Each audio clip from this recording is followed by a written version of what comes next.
Hello, everyone. Welcome to the next session of From Nothing, Tam's story.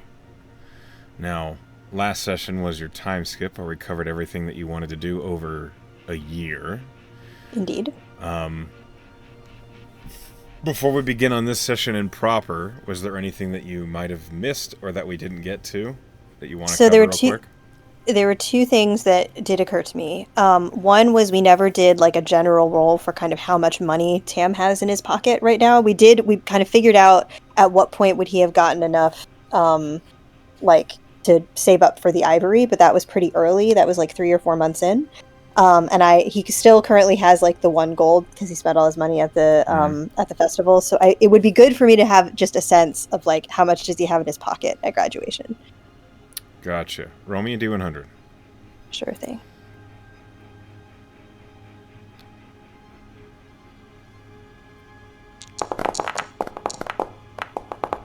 Not high. 33. 33. Most of your time during the time skip was accounted for all the things that you were trying to accomplish with the training and such, so Sure. you didn't actually get that much time to work with Zurich or at the Griffin's Bag. That being said, after all those purchases and things of you working off all those expenses, at this point, you probably have about 85 gold in your pocket. Okay, that is more than I was anticipating, honestly, and that's fine with me. The other thing, and this is really important, is how was he ever able? Has he gotten anything from his family? Was he able to get any sort of messages from his family? Because that's definitely a thing that he would have prioritized. He has not received any mail or messages from KO. Okay. Period. He sent quite a few, Yeah. has not heard a thing. Okay. Regardless of the embargo, he would still definitely be sending letters and updates and stuff. Sure. He does know that the sending spell exists.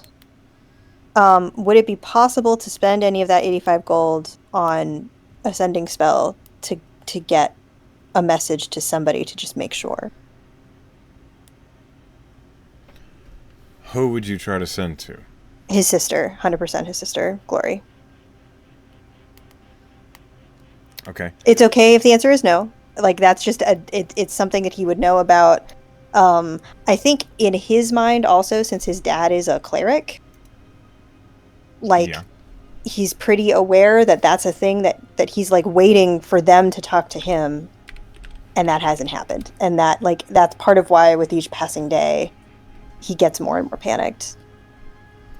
One moment, please.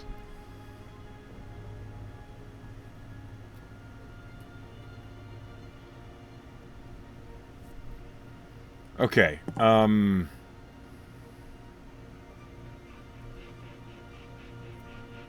Okay, so sure. You can get a sending sent. It's going to cost you 50 gold. That's super fair. He would definitely spend that on that. He would graduate with a lot less money to do that. Okay. Um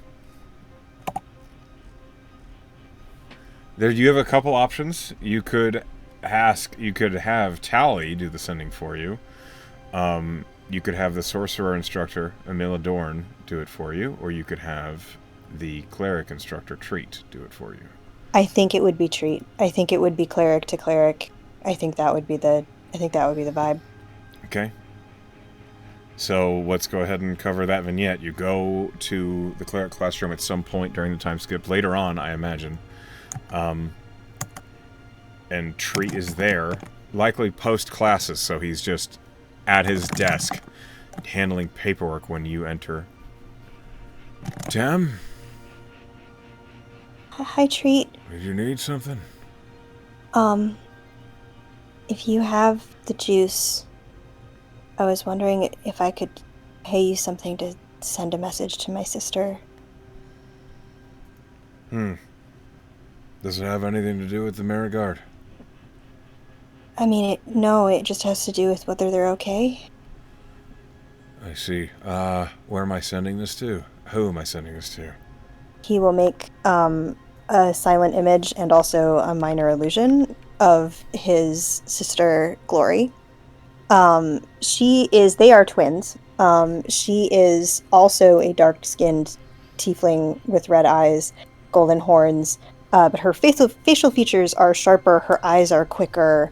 Um, she has her hair is a lot longer, but it's always drawn up really tight in kind of like elaborate braids kind of around her horns. Um, and like she's always kind of more properly dressed and very kind of prim. Okay. All right. What am I sending? Uh, just a second. You all Give know I me. only have 25 words. There's only Glory. This is Glory. This is Temerity's. Is a friend. I'm gonna call you a friend, okay? Friend of Tree Temerity's. just like shrugs. Temerity.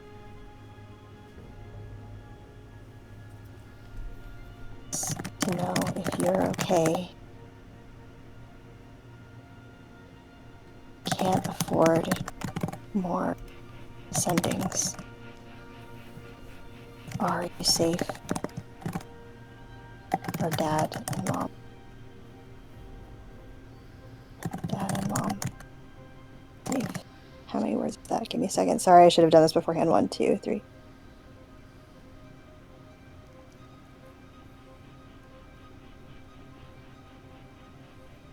Oh, that's actually exactly 25. I'm putting this in chat for you. Okay.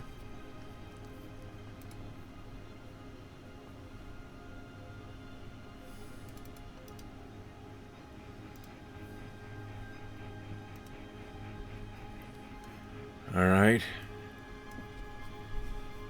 You watch as Treat runs his thumb over his own holy symbol, and he says out loud, Glory, this is a friend of Temerity's.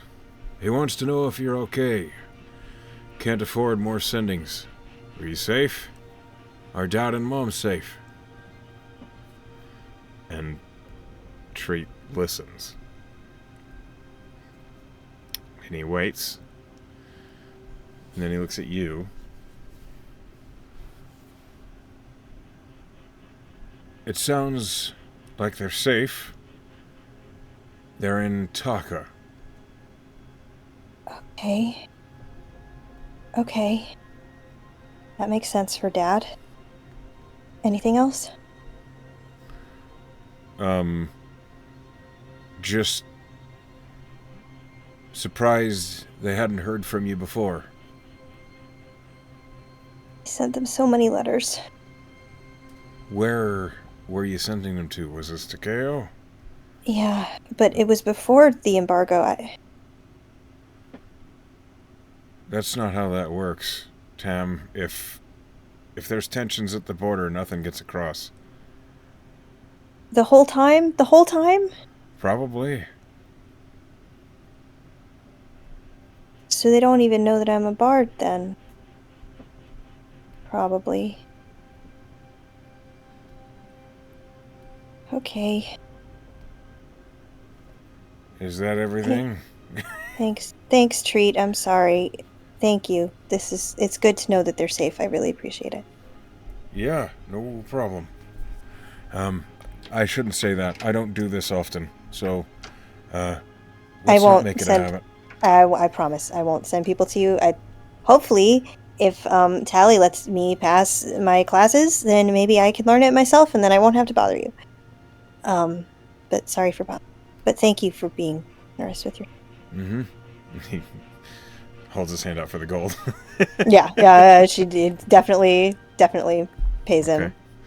Okay. You have sending through Treat to Glory. Okay. And in doing so, you've learned that they haven't received the messages that you've sent. Yep, that's interesting. Or the gold, because he sent a whole bunch of gold. Mm-hmm. Interesting. Okay. Well, that's gonna be interesting for them. Okay. Okay, I'm gonna go play something. Okay. So at the end of that vignette, we move on. Was there anything else that you wanted to accomplish during your time skip? I don't think so. I think those are. I think there's other stuff that he would maybe like to do, but that he can't reasonably. Nothing that he can like actually reasonably accomplish. The only other thing that might be reasonable is if he had any time, he would try to take some cleric classes or just like chill, kind of just sort of like soak up the cleric classroom like vibes. So for my rubric of everything that you've accomplished during your tomb skip, there's not really any time. Yeah, there's just not a lot of time for that. And that's really only for flavor because like when he eventually gets to level 6 and learns his magical secrets, like he's thinking about there's some cleric spells that he might pick up. So I would argue that he's grown up in a cleric family and therefore is likely aware of many of the abilities of clerics. Yeah, that makes sense. It's more just sort of like kind of getting the sense of how it works at the higher levels. But yes, that's the vibe. But that's where he's at. He's accomplished a whole bunch. Now he knows about his family. That will freak him out. It's great. He's so happy that they're safe, but it also freaks him out that they don't know anything about any of the stuff that he said. Okay. Noted. And so, we move on to the morning of 1 year exactly after Tam arrived at the Mirrorguard Academy. Today is the day of your test, Tam. Mm-hmm. Okay. How is Tam doing today? He's so anxious, man. He's just a pile of nerves. Honestly, there is a non-zero chance that like Sagona had to like he was like pacing around the room like at all like trying to stay up late and like couldn't go, and Sagona had to just force him to stay in his room like just stop. His other friends might have had to sort of like force him to calm the fuck down the night before. Sure. Well, now that it is the day of his graduation, do you think there's a chance that he'd be exhausted for this? I hate to say it, but it would not be out of character for him to be exhausted, so I'm happy to make a con save about it. This is a wisdom saving throw. Oh, a wisdom save. Okay, not a con save. Never mind. Con save would have been better. 16. Well, what's... Oh, that was con. I can do wisdom instead. What is your wisdom's bonus? Wisdom is +2, so it would be 15. You mean a 14? I think it said 16. 12 plus 2 is 14. Oh, yeah. Yes. Oh, yeah, he has +4 to con. Yep. Yes, 14. Mm-hmm. You are not exhausted. You managed to get to sleep with enough rest to prevent exhaustion. He's probably a little tired, but... Yeah, he's definitely tired. He's not exhausted. So, does he go to breakfast on this day? Yeah, he'll go to breakfast. Okay. Hold on a minute.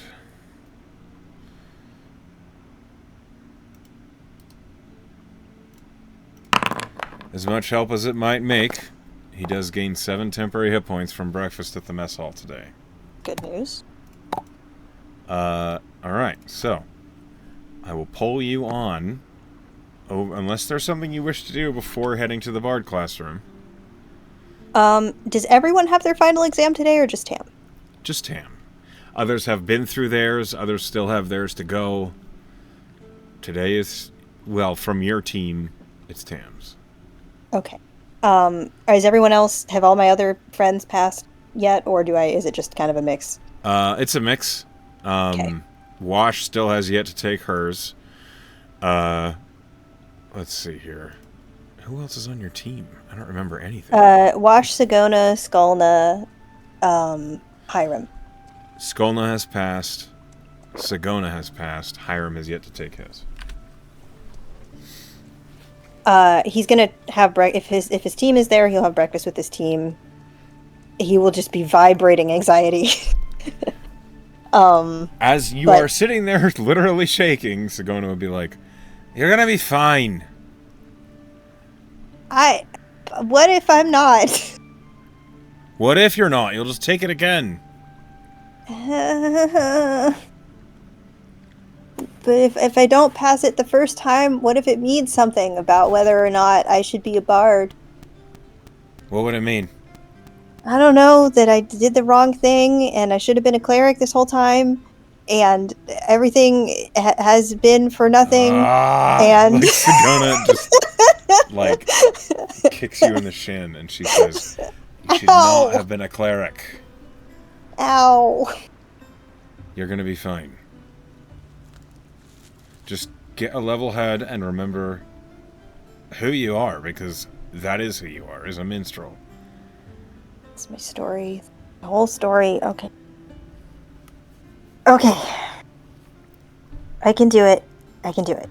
Skona's just like watching you with like a fork in her mouth, just waiting to see if you chill out. You weren't nervous at all, were you, Skolma? She shrugs.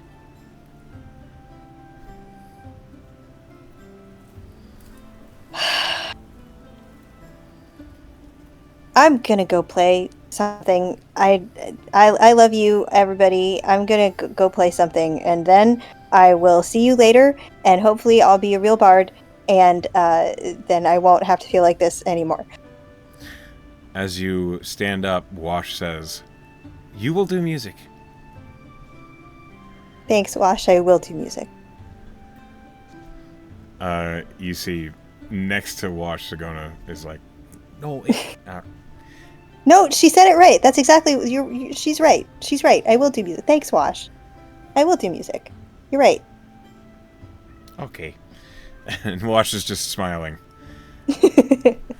All right, so you've eaten breakfast. You've kind of convened with your team. Yep.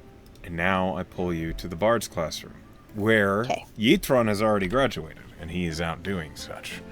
Nore is here, doing her own practices when you enter, and Tally sees you, and she says, "Ah, hello there, Tam." Hi, Tally. Hi, Tally. Hi, good morning. Hi. Well, aren't you just a little bit of bundle of nerves? I don't do well with tests. Don't think of it like a test. It is a test, but don't think of it like one. It'll only trip you up. Okay. There's no pressure. No matter what happens, you and I can go get a drink after, and we can all just let it go. Win or lose, pass or fail. Okay. Have that to look forward to. Yep. So, and she, like, kind of hops off the stool that she was sitting on. Nore has, like, a flute to her lips and is, like, watching all of this happen.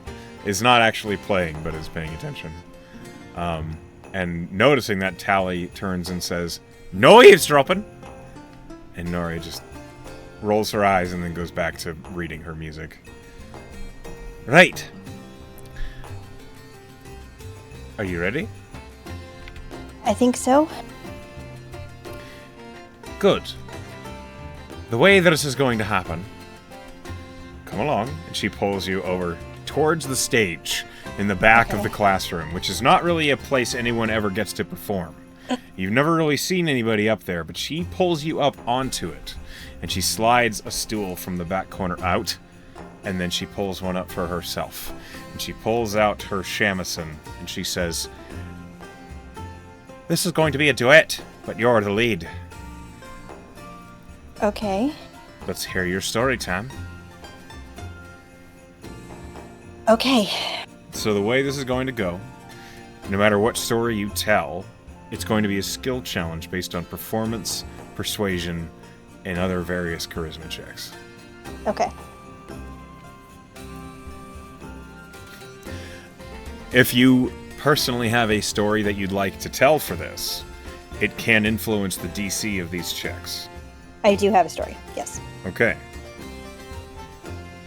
So how do you begin? Tam is, in fact, going to tell, sort of, the story of Soul Singer. And so he's going to start it in the past.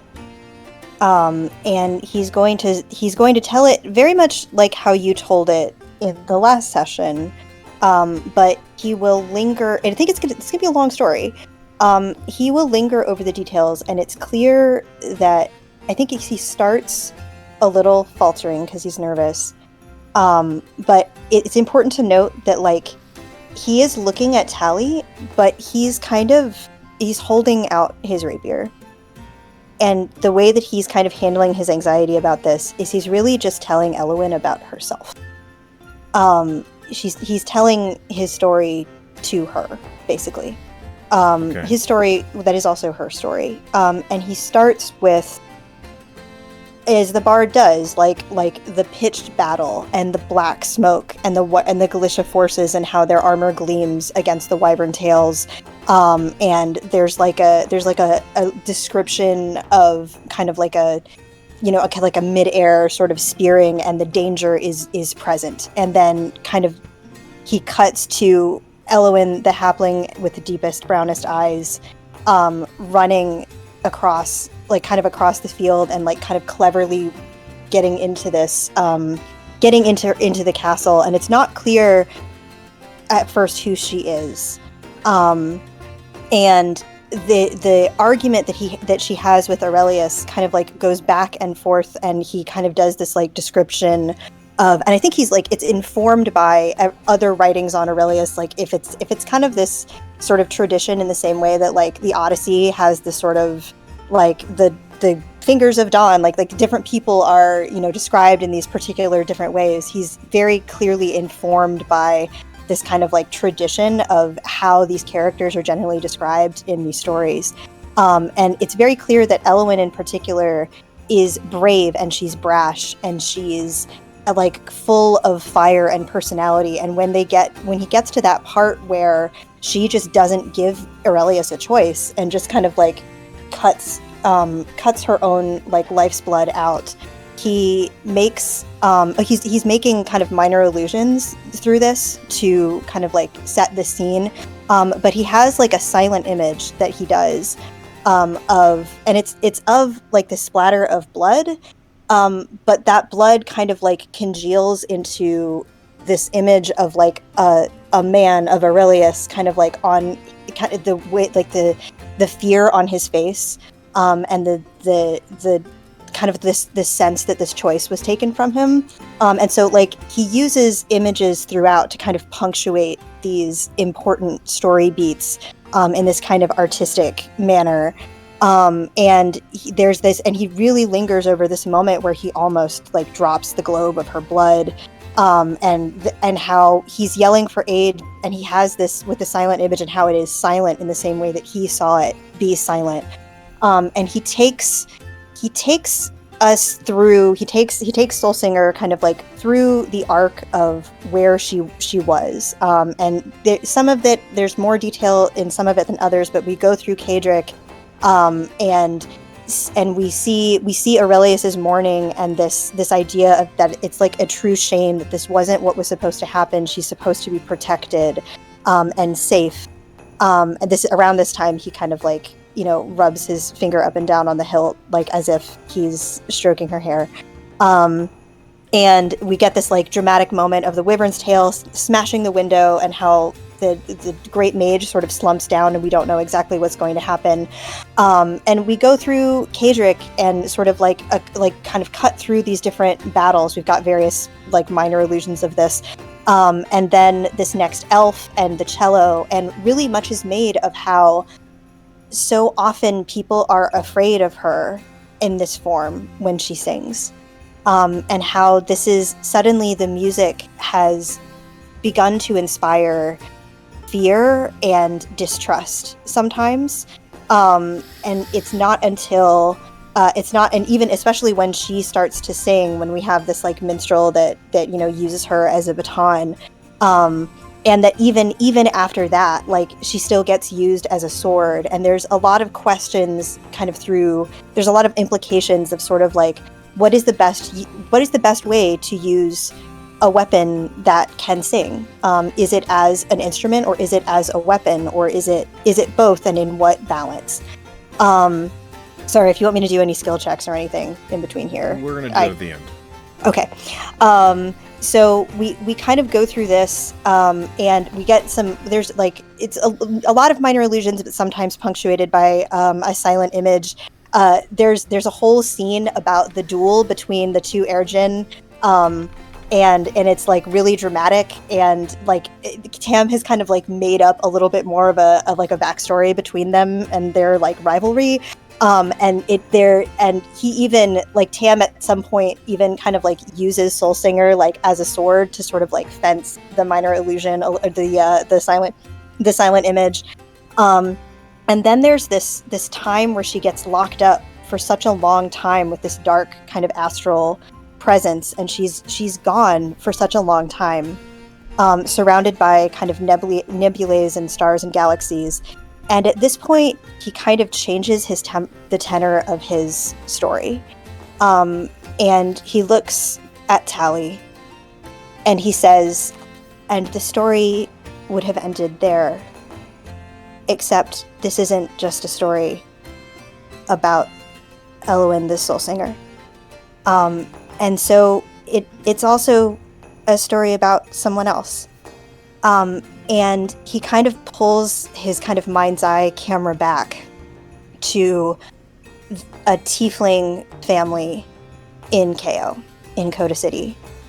And he talks about there was this day where a pair of twin tieflings were kind of like in a nursery that was near, in kind of like a cleric's temple. And the nursery was near kind of near like the sanctuary of where the temple was.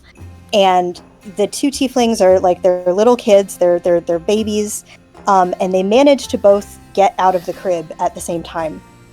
And there's a boy and a girl, and the girl crawls toward the sanctuary and into it, and sort of snuggles herself down at the foot of the altar of Magos, and kind of like is staring at it in this kind of rapt attention.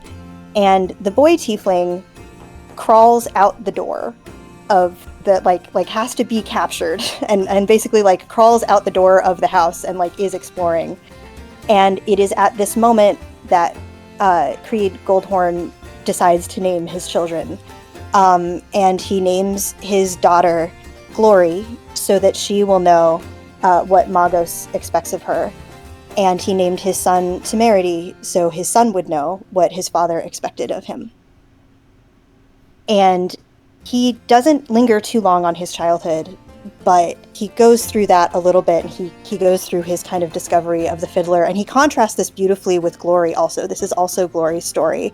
And he has this sort of digression about her great love with her lover from Steris, and he paints himself as a difficult figure in that story because he is an object of deceit that chooses to come to the Merigard and chooses to be a bard. And he kind of takes the rest of the story, like there's some story beats that, you know, that we know from Tam's story. The ones that he mostly lingers on is the singing. The singing of the ghost Amelia to sleep, for example, and the singing of Kana to sleep after he fails to rescue her. Singing the hymn to the old hag on Sigona's free agency. These moments of like kind of holy understanding that are also punctuated with song. And his story becomes this sort of like building block of how music and the divine can mix. And he emphasizes all of the different songs that he's written for these different gods, like including Nier and talking to Myriad, and talking to Tysus, and all of these other gods that he's kind of sung for that are not just the fiddler. And he kind of ends it with this song to the fiddler and the blessing on his cheek. And only then does he kind of return to Elwyn and how she came into his hands, and how he worked to get her. And then when they were together, that moment of him kind of learning, kind of teaching her again, beginning to teach her who she was through song, and how now they were bonded together and were a team. And so at the end, he says, This is not. This seems like it's the end of the story, but really, it's the beginning of the story of Elwyn, the Soul Singer, and Temerity, the singer for the gods. Okay. Tally listens raptly, basically just playing mild notes on the shamisen the whole time, but is clearly paying attention. I need you to roll me a persuasion, a deception, and a performance. Okay. Persuasion. 18. Okay. Deception is hilarious. Is also 18. Hilariously. Okay. Is performance at advantage because of Soul Singer, or not? In this case, you are telling the story also to Soul Singer. Okay. So I'm going Normal to say roll. no. Oh, that's so low. I'm gonna inspire that last roll. Is that allowed? Yeah. You don't know if it's a fail or not, so yeah. I don't know if it's a fail or not, so I'm gonna. That's much better. 28. Okay. I had the set number that you had to beat with your 3 rolls set in my head. The number, hold on. I'm doing math. The number was 50. Oh, goddamn. So you beat it. Okay, cool. As you tell the story, Tally is paying rapt attention, but you feel a stillness in Elwyn, in the Soul Singer, as you are speaking. That it's clear that Soul Singer is also paying rapt attention. And when you finally finish, Tally leans back, she sets the samisen down, and she just gives you a light applause. And she says, "That be one I've never heard before. Well done, Tam. That's quite a blade you found. Isn't it? But I think it's quite a bard the blade is found as well." I hope she thinks so too. You pass. Thanks, Tally.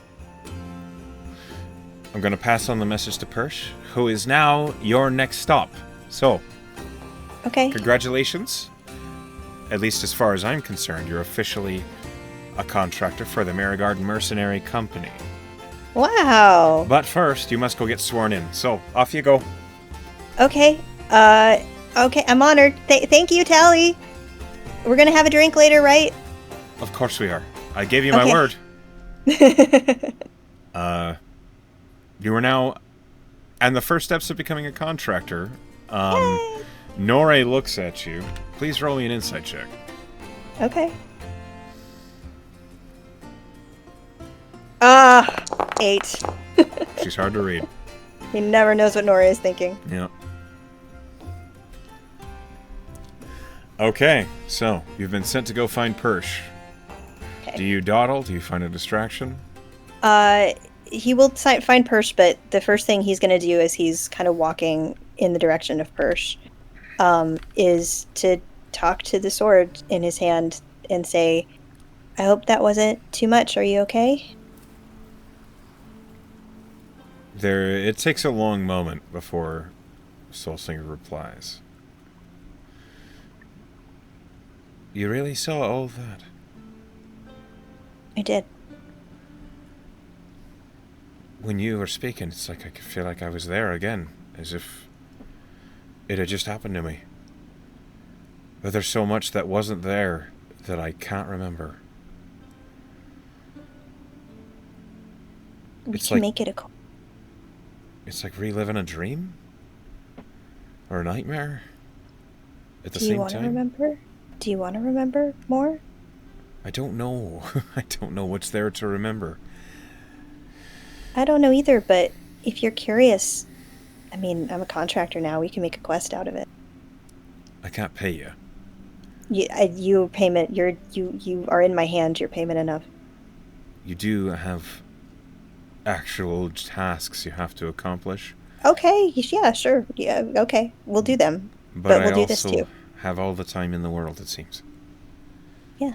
Well, I mean, I don't, but for as long as you're with me, um, we got time. Then I admit I am curious. I'm gonna make sure. I think my promise to you, though, is I'm gonna make sure that if, for at least as long as I'm alive, you don't end up in hands that are gonna put you in a. Don't make promises you can't keep. I'm gonna try. I don't know if I can promise it forever, but I'm gonna try. Let's Okay. let's just have some fun while we're out here. Okay. Yeah. Okay. We can do that too. Good. Now that you pointed it out, I did feel awful cooped up for a long time.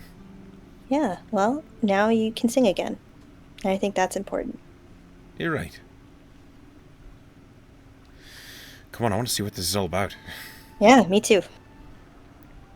Oh, you're the So we legs. toddles off. Okay. You find Persh in the front hall. Excuse me. Sitting behind the desk, Persh looks up and he says, Tom, Hi, Persh. I hear from our illustrious bardic instructor you have passed your test to graduate. Yeah, I did. Fantastic. This means that you are now eligible to become a contractor for the Merigard Mercenary Company. Is this what you'd wish? Yes, please. Perfect. You'll notice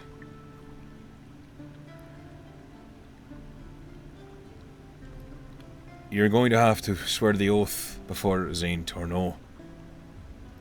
Oh, okay. I'm not the one who does it. He is. He's the one empowered by the original founder.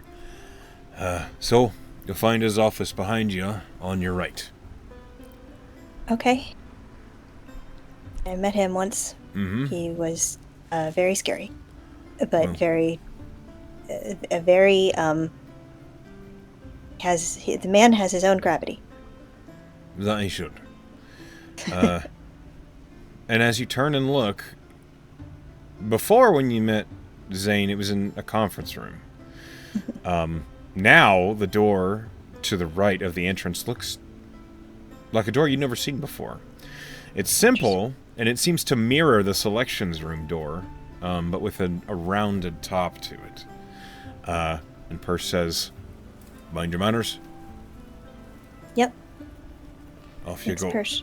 Mm-hmm. We'll enter the door. Okay. You find yourself in Zane's office.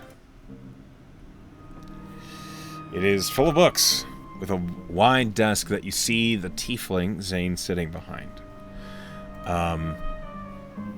He looks at you as you enter. Mr. Goldhorn. Hi. I am honored to be here. I have heard it on good authority that you wish to enlist. Fine. I do, sir. I do, sir. Yes.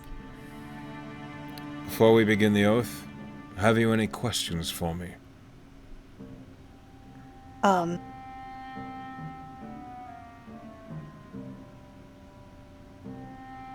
I...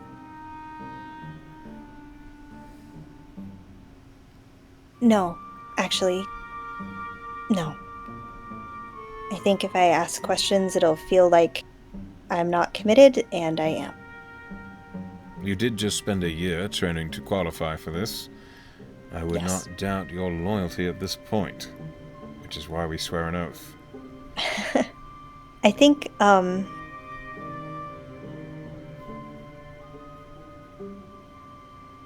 I just... My only worry is about my family and how far away they are. How does the war affect our work? I guess that's the question. I see. What do you know about the Merigard's allegiances? I know that they don't really have allegiances to Farum, or I guess anyone, right? We serve the people that we serve, and then if they don't pay us, we don't work with them anymore. Correct. We are a free entity. By law, we do not answer to Aurelia or Keo.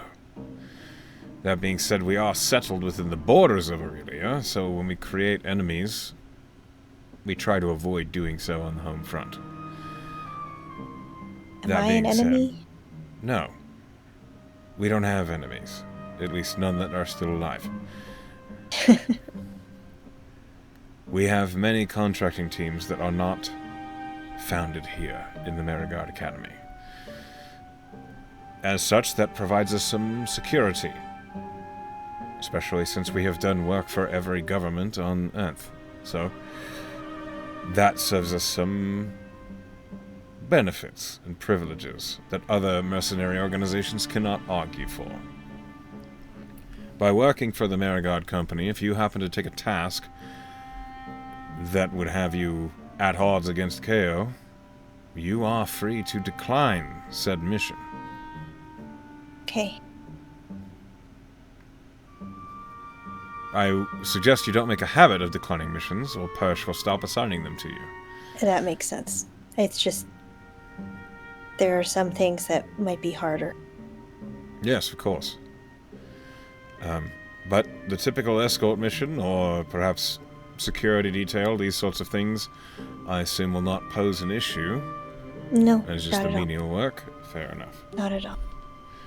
All right. He slides a small bit of parchment off on the side of the desk, and he says, "Approach, please." And as he does, he opens a drawer and he sets a tome that has a simple symbol on it of a violin or a fiddle with an eye in the middle. I know that symbol. I believe you are partial to the fiddler, correct? I am. Would you be willing to swear an oath on his name? Certainly. Please do so. And repeat after me.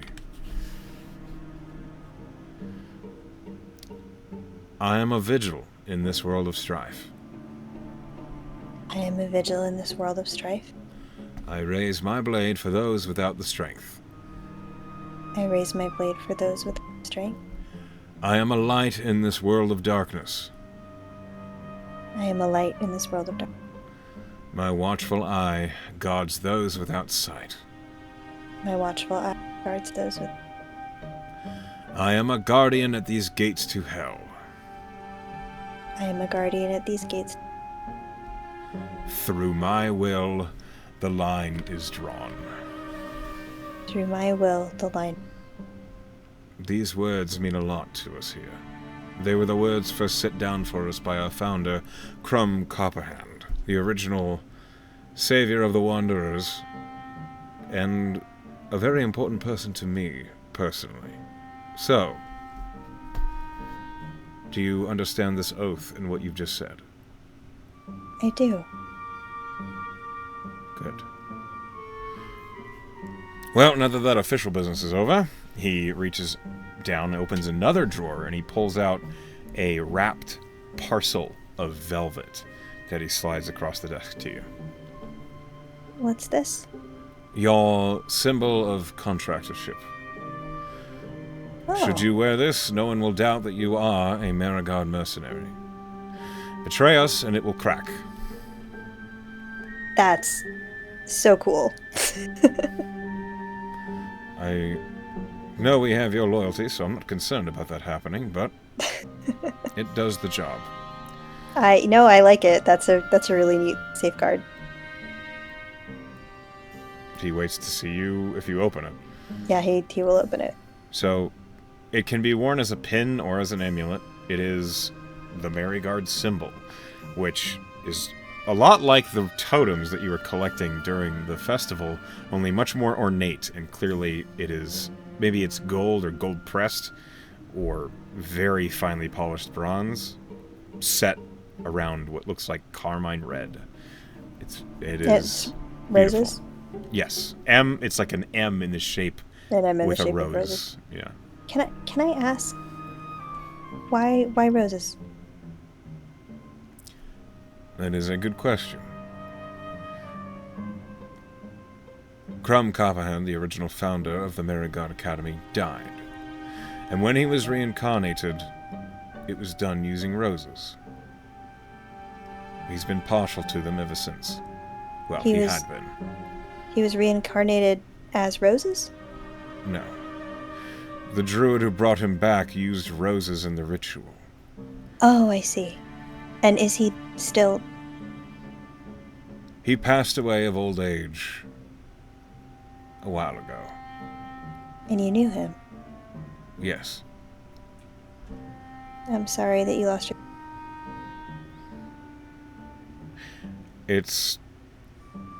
We had a... He grew on me over the years. When I first met him, I thought he was an oaf. Not as much as my brother, but an oaf, nonetheless. You clearly respect him now, though. The world is certainly poorer now that he is gone. Well, now you're here to tell his story, so he's not really gone. I'm not much of a storyteller, I'm afraid. That would be your job, I take it, as our newest bard mercenary. If you want me to write something, I am happy to. I think this one's best kept off the books. Okay. Your choice. So it is. Thank you, Temerity Goldhorn, for your loyalty. You are to report to Persh, where he will explain, well, how all this works. Okay. Thank you for believing in me. I didn't think I could do this. Turns out I could. Thank you for your blood, sweat, and tears. It's been a year of it. Yeah. It's been a good year. Good. I look forward to seeing what you can do, Tam. I hope so. You have a good day now. You as well. And he sits back down at his desk, and you feel, somehow, remarkably dismissed. Okay. he will show himself out. Okay, you are back in the front, back in the foyer. Persh kind of leaning on the desk, looking at you as you emerge from Zane's office. Well? I swore the oath. Does that mean I'm official now, or is there more that needs to happen first? No, officially you are now a Merigod mercenary. So, there's a few things you must know. That amulet you're wearing, now, well, if you wear it as a pin, badge, whatever, now that you have it in your possession, it grants you to look past the contractor's guise here in the Merigod walls. So, before, when you were a student, you could only easily perceive other students, and contractors would just slip you notice. Likewise, contractors are having a harder time seeing you as a student. There've been contractors here this whole time? Yeah. I always wondered why we didn't see more of them. Yeah, they were around the whole time. You had to get that feeling that you always heard footsteps and such. It's just you can't see them very easily. I thought it was ghosts. No. That's the guys. It's for the sake of keeping students so they can study and practice separate from the contractors who we've had problems in the past. You get what I'm saying. So wait, so does that mean that I can't see my friends that haven't graduated yet? No, you're aware of them already. Oh, okay. So it's only new people. Wow. How did they did Tabernac do that? Yep. That's amazing. Magic is so cool. It sure is handy.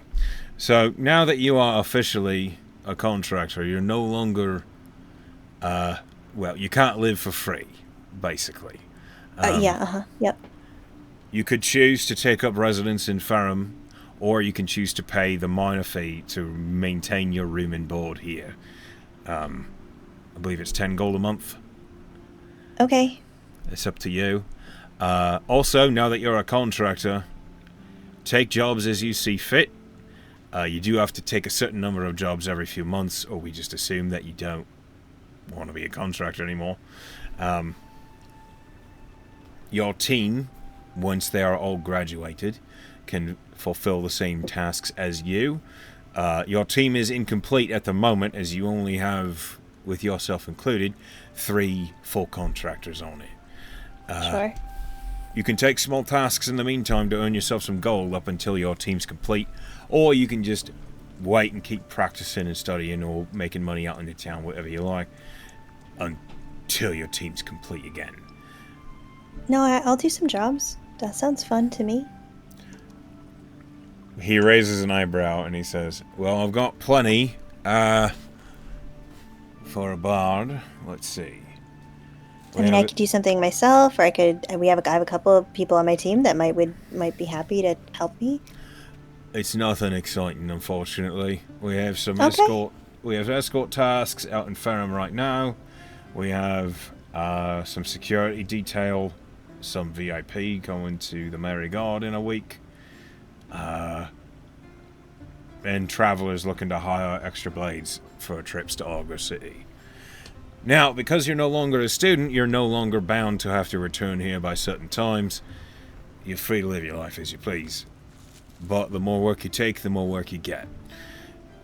Also, if you're not on a task or mission immediately, you are what we call on call. So if there's a problem, or if we need you, Let me know. I will reach out to you. And if you are not within Ferrum, and you are not able to immediately get here yourself, you should turn to the nearest Arcanium. Okay. And do a teleport thing. Mm-hmm. Now, have you ever used an Arcanium before? No, but I've read about them. Right, so typically you can use them to teleport with a sponsor to any other Arcanium in the world. However, we do have a private teleport circle here in the Merigard Academy. It's almost exclusively for receiving. If you are visiting an Arcanium, we have made an arrangement with them. You give them the passphrase, the Rose will come, and they will let you teleport here. Okay. Make sure you get the passphrase right and make sure you have your badge on you, because the Arcanium has some very serious and lethal security measures should a passphrase be used against policy. Okay. The Rose will come.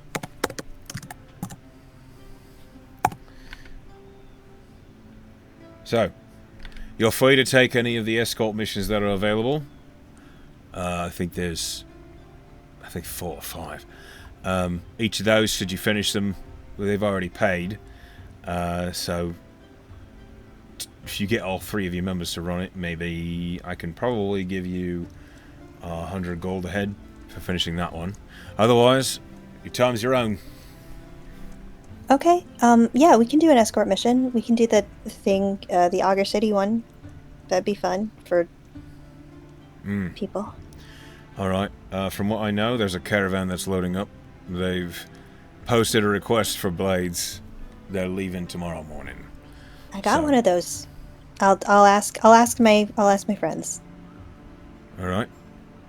Well, I mean, you're team leader, so really your team should answer to you on that one, unless they are. Unless I'm mistaken as to who actually is team leader. No, okay. I thought it was more Democrat. Okay, yeah. Yeah, I will tell them that we're going on a mission. Perfect. And he hands you a sheaf. It's like a envelope made of parchment and vellum. Within that are 3 transcription papers. Do you know how they work? Yeah, they're like sending spells, but you write them down. They only come to me. There's no limit to the number of words you can write on a transcription paper, but sending spells, we have security measures here in this foyer. which is why I can freely speak to you about all these sorts of things. It does mean sending spells tend to get muddled or blocked entirely on their way in. The transcription paper is reliable, so if you need to speak with me or request assistance, anything like that, use the paper. Wait. So does that mean if someone has been trying to do sendings to me this whole time, they couldn't? It's possible. If you're standing in this foyer. Only in the foyer. Yeah. Okay. Good to know. Why do you think I keep my desk and all this valuable paperwork right here? I figured there was some sort of security, something. Aside from Tabernac's vault and Zane's office, this is the most secure room in the Merigard Academy. Wow. You don't miss a trick, huh? I'll get paid not to. Can I ask first? I'm sure you can. Did you ever train here? What class did you take? Roll me a persuasion check.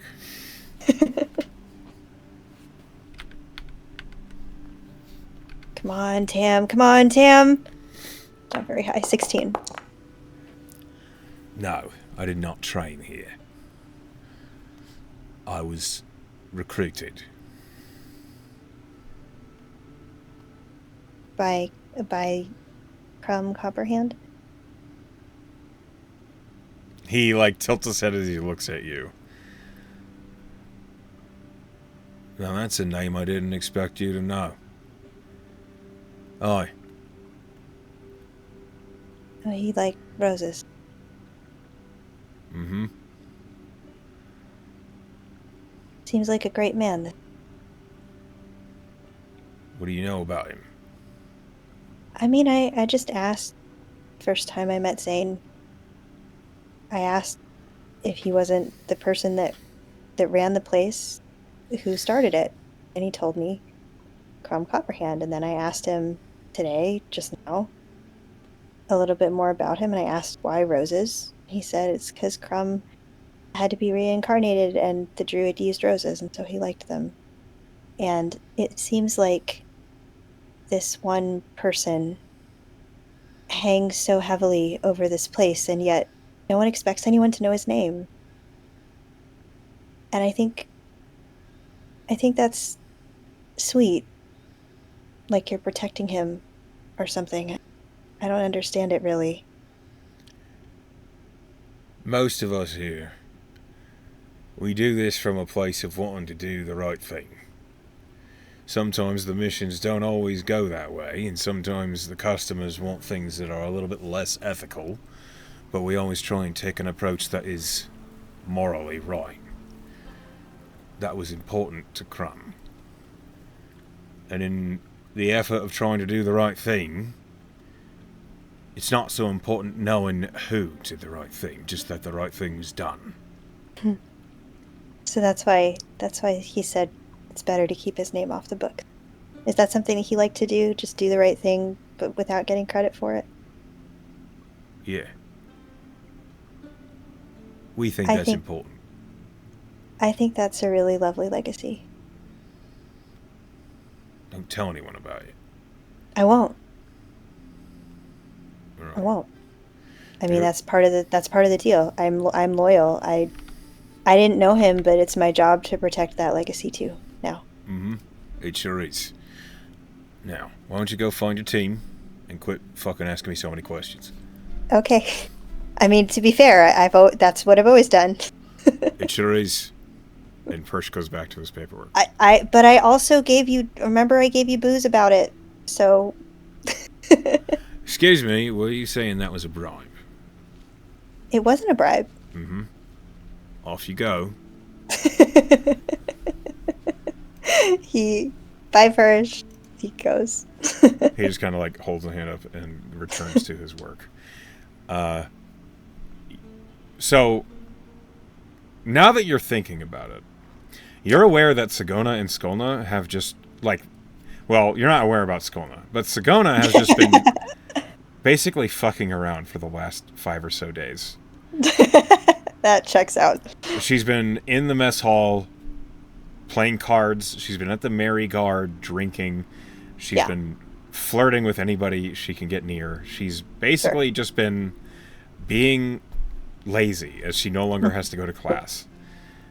So you know where to find Sagona. Yeah. Skolna, harder to find. But you're aware that as the only two other members of your team that have graduated, those are the two that would be going with you. Oh, I'm just gonna like get some honey treat. I'm gonna get some like honey bread, and like drizzle it, and just sort of like hold it and carry it around as I go find a Sagona.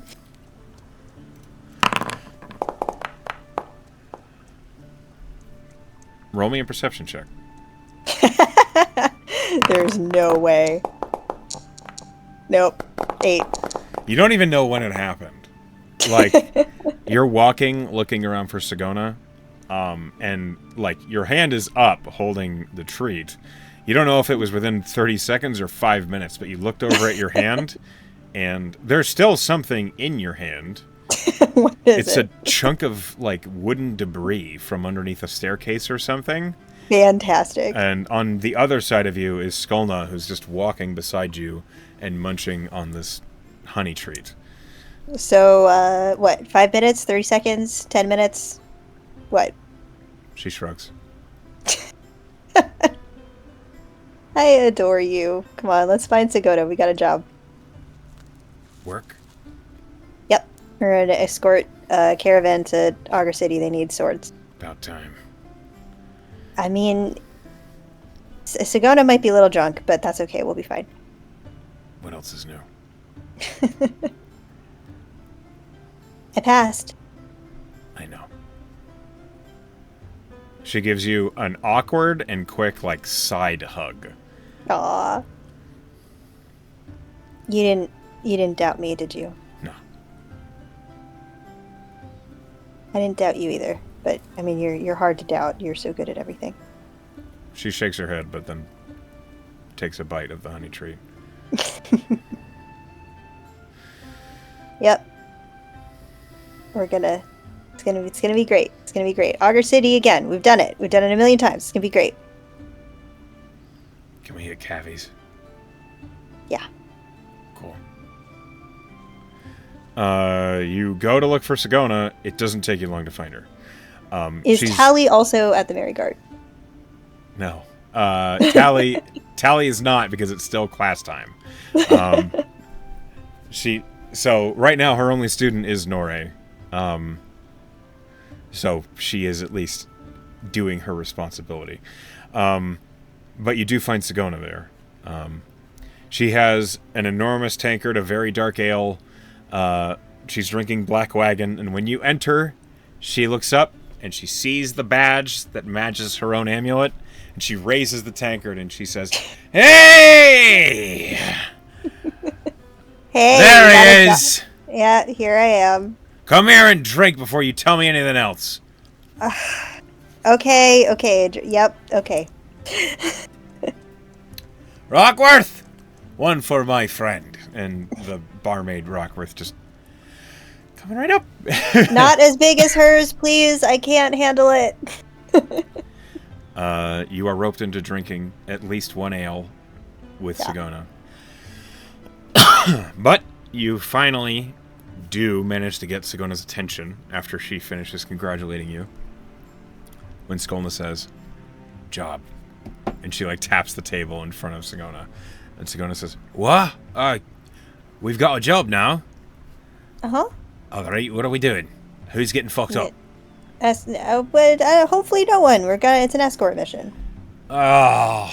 I know, it's not exciting, but we gotta wait for our whole team to be done so we can do fun jobs. Alright. Yeah, I bet you're out of coin anyway, aren't you? I have almost nothing. Alright. I know. You're helping every fucking buddy. And she, like, takes another big swig of ale. She says, "Alright, what's the detail?" We're going to Augur City. There's some people that want extra swords. It's really all I know so far. It's really all Porsche told me. Okay. Oh, if we have some extra time after we drop these yokels off in Alger City, maybe we can hit the Arcanium and maybe we can stop by the old homestead. What do y'all say? Homestead? Like where you live? Really? You wanna teleport somewhere? Yeah. I love that. Well, we got to make sure that we come back in time for our friends, Well, though. it's And not. I also It's not my homestead, but my uncle lives outside of Priscilla, so I thought it might be fun to just go take a quick look. You know? okay. I mean, I do owe Tally a drink, so I have to do that first, and then we can leave, and then we can. Yeah, is that okay, Skullman? Does that sound fun to you? She shrugs and then nods. Okay. Great. Then, after a moment's pause, you hear Skullness say, "This place smells like fish. That place will smell like fish. Nothing's ever different." And maybe it'll smell like a different kind of fish. She just looks at you with like a flat lip. Just okay. Listen, Skullna. I will find a way for it to be different. If anyone can find a difference between two places, it should be a bard. And I'm official now, so there's that. Yeah. Yeah. It'll still smell like fish. Okay, that's true. That's fair. Some things will stay the same. True.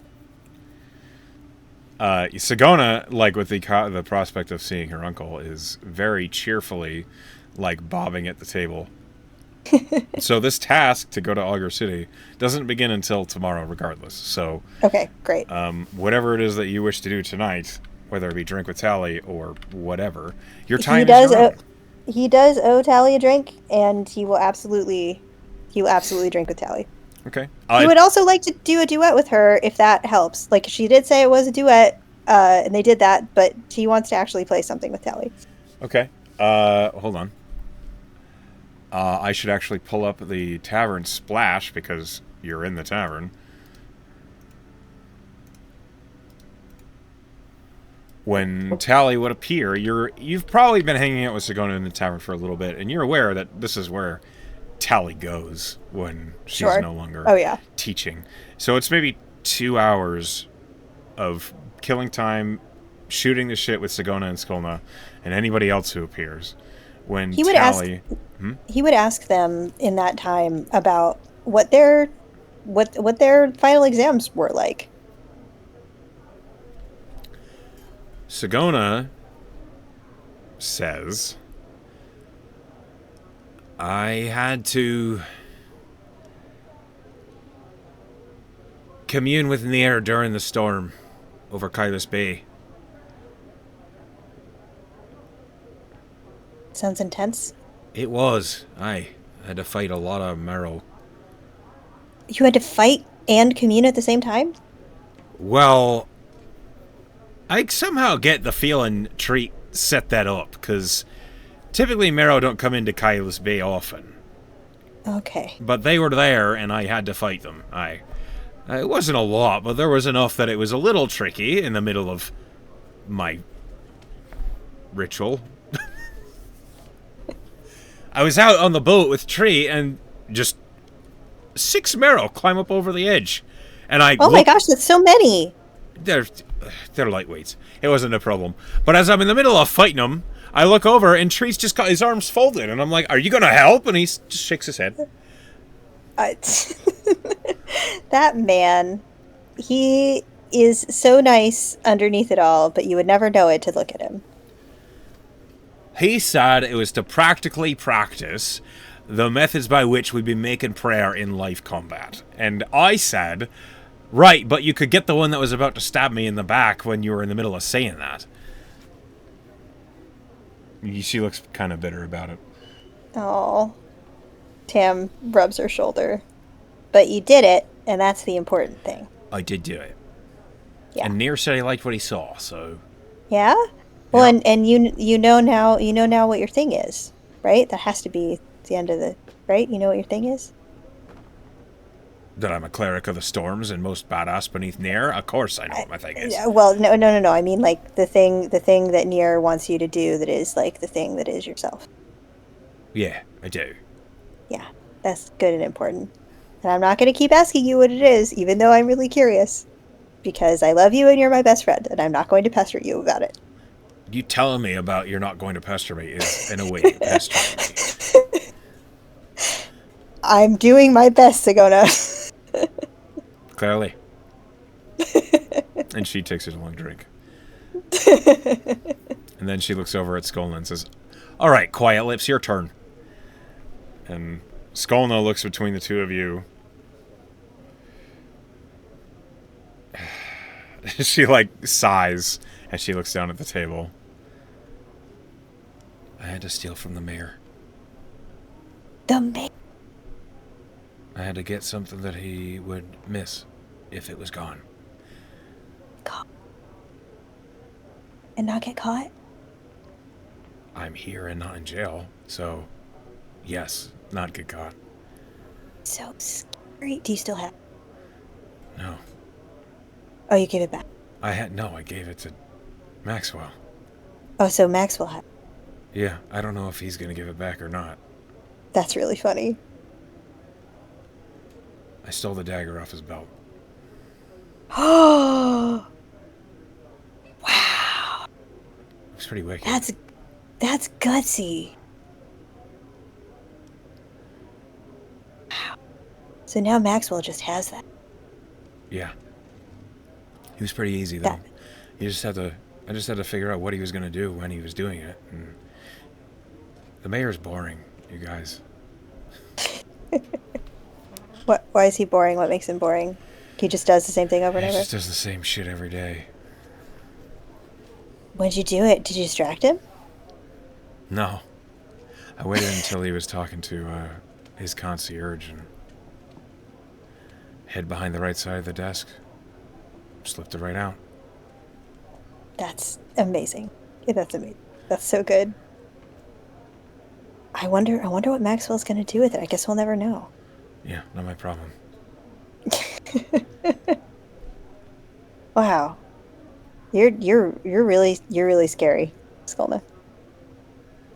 I have a very specific set of skills. You do. They're really useful, and I respect them so much. She nods. And then she takes a sip of... She has a glass of wine. It's kind of the same color as she. She is. That's funny. But and then we're gonna have Wash, and we're gonna have Hiram, and they're gonna both pass their tests, and then we'll have a full complement. We like you. You like Wash, right? Both of you. Good addition, right? Sigona is like, I mean, she's... The language barriers... I don't know. I'm having a hard time, and Skolna's just nodding. She's learning. So Skolna nodding is clearly... Skolna is a big fan of Wash. Yeah, I can tell, yeah. Sigona is, like, very wishy-washy about it. I will say she's very cute. I know. I had a suspicion that it was pretty clear that is how you that is how you felt. Look, I'll not make a move because you don't shit where you eat, and if she's part of the team, I can respect that. Mm-hmm. But I'm just saying, if she drops, I'm all over that like white on rice. Is that the saying? I guess it's a saying. I mean, I can teach you Primordial if you want to communicate with her better. She speaks Primordial. Yeah, she speaks Aquan. Whoa. Sigona is like, looks alarmed, and she says, I thought he was some crazy elvish or something. What is she? No. I mean, she's something Aquan, I guess. Right, but is that... She said I think I don't know. She said that she grew up on the shelf, so must have been underwater. There's like a long pause. I'm going to roll history.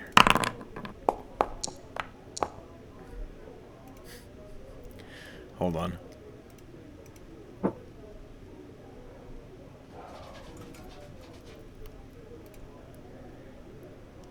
Okay.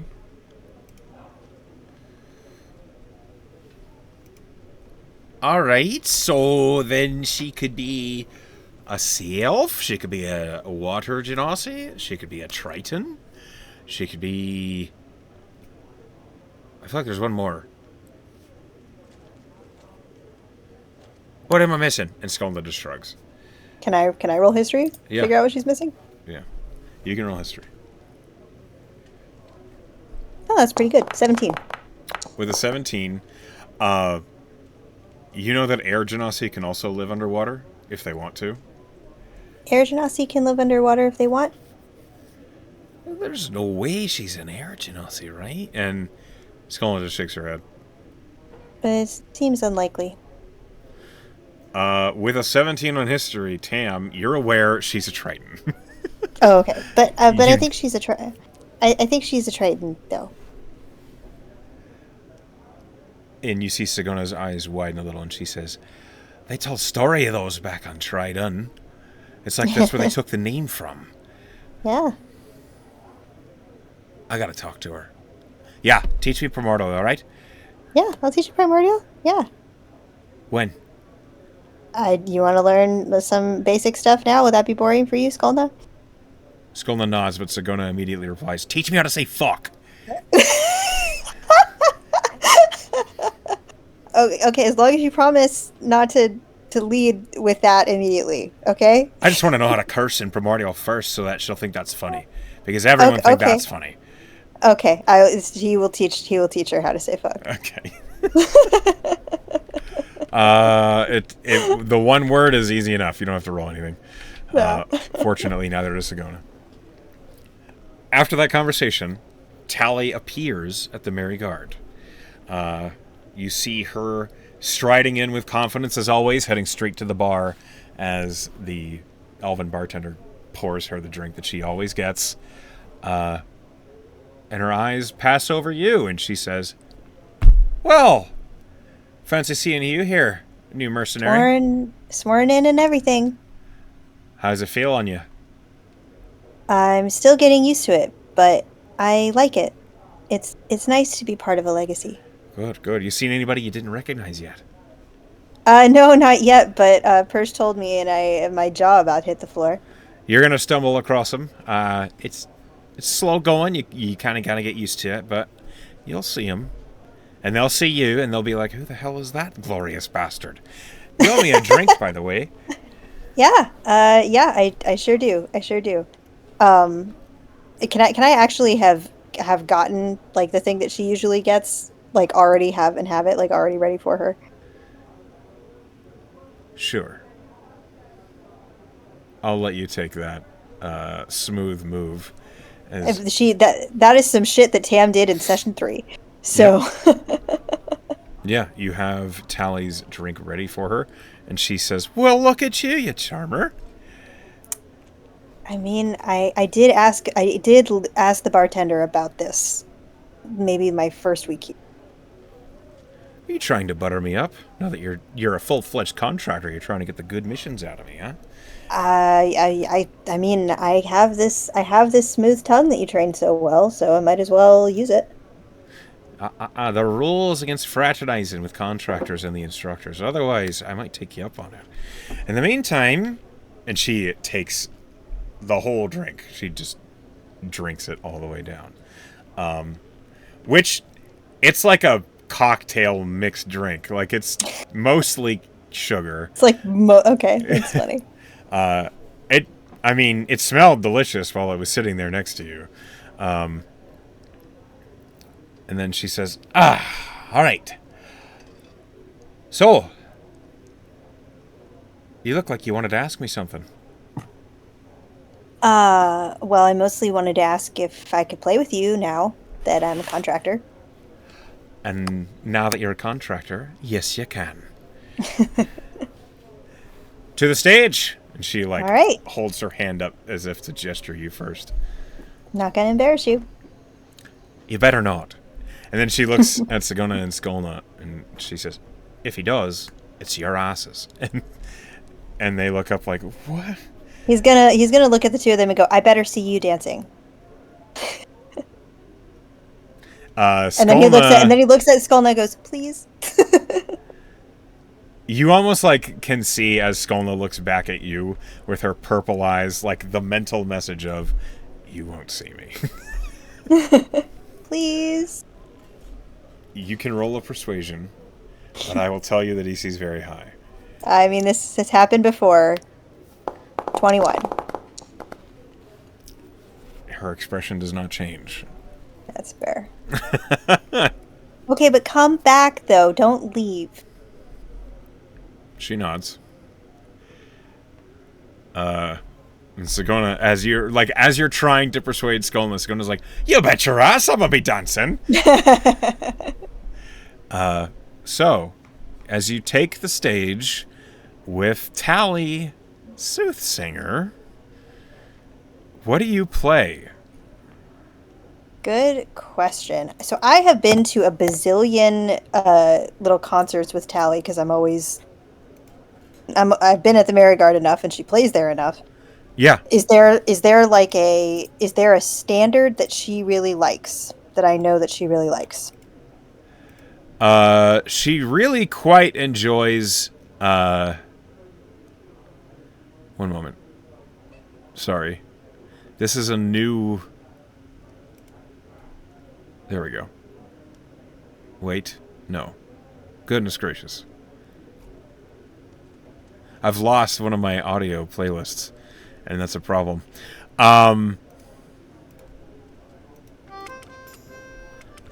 She really enjoys, like, sea shanties and adventurous music, the sort of things that just, like, people would sing along to.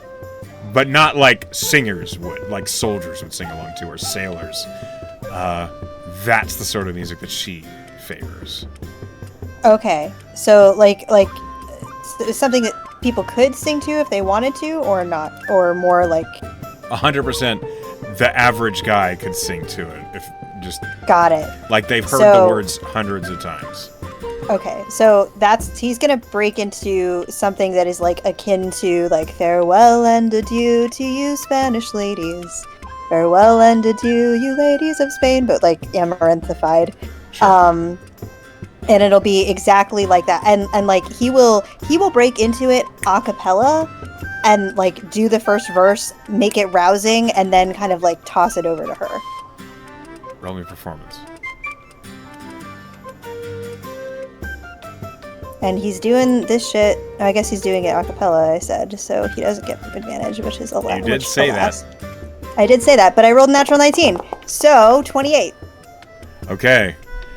You start this a cappella, and like the whole tavern just like is silent for a moment as they hear the words. And the enthusiasm that you immediately infuse into the crowd of the tavern, like the second line, everyone is saying it with you. And Tally just like slams the shamisen into the stage, and she starts playing it and singing it the whole time. There's laughter immediately imbued in all of the words that the tavern is singing. You've immediately inspired like everyone in this tavern to get into this fantastic, very well-known song. I'm gonna toss Tally a bardic inspiration. The little grace note under my eye is gonna flash, and it's gonna be a full blessed. So a full 8. Bardic inspiration for her. Okay. She rolls a total of a 33 with that. Incredible. It's like a concert performance. And it's the tavern, the entire tavern is immediately like, your ears are filled with the echoes of the words in the chorus. Honestly, it's the sort of thing that gives you goosebumps whenever it happens. The pounding in your chest of the music that you created, of Tally playing it as you singing it, it's hard to describe. It's the moment he wanted. It's the moment he was waiting for. Many of the tavern goers are on their feet doing this very, like, it's almost like a square dance, but with stomping. Sure. And Sagona is joining right in. Despite your remarkable performance rolls, Skolna seems to have vanished. That's fair. She does one day. I wish you luck. He has really high persuasion. One day he's gonna nat 20 that persuasion. How long do you play music with Tally for? Like the rest of the evening? Because she's going as long as she will let him, he will be up on that stage. It will be very clear that like this is where he was comfortable the first time around, not on the stage, but like this is what he loves to do in the first place. And I think it would be clear to Tally that like he really has just wanted to play music with her this whole time. Like kind of as something a little closer to equals, and this is like a huge deal. Like I think this is kind of even in some ways more of a big deal than the story this morning. Like, and he is totally relaxed, like so the opposite of this morning. He gets on the stage, he's great. He is the most himself that he has been all day. Roll me 2 more performance checks. At advantage if you're using Soul Singer. I am using Soul Singer. Yep.